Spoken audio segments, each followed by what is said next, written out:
So, pupunta po kami sa birthday ng nanay ko po. Isusurprise po namin siya. Di niya po alam na pupunta po kami doon. Wow! Abangan niyo po!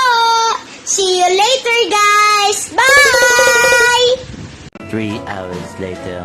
Can you move it along? I'm all out of time. Hello guys! It's me again! So, nandito po ako sa bahay ng lola ko po. Ito po ang mga handa po ni nanay. At saka po, ito naman po ang nanay ko po. Happy birthday po, Nay! Happy birthday! Wala na si Galvin naman sa labas.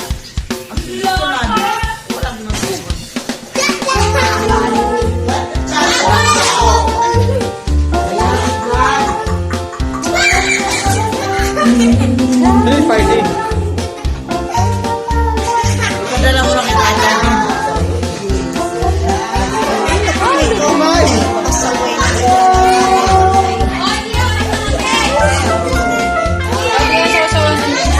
Ito? Oh.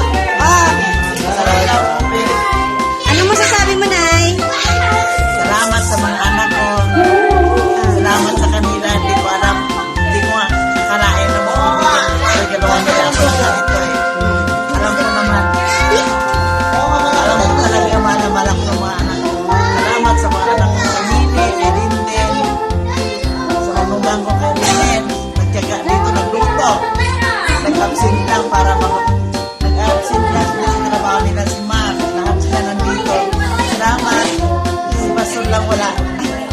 Saka si London. Salamat lang. Naiyak nga ako dahil hindi ko akalain na ginagawa nila sa akin. Alam ko man naman nila ako. Kaya maraming salamat. At sa Diyos na tayo.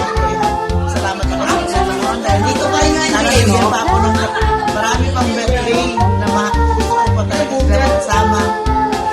Magkasama sila dahil may naya ako sa pagmamahal nila sa akin.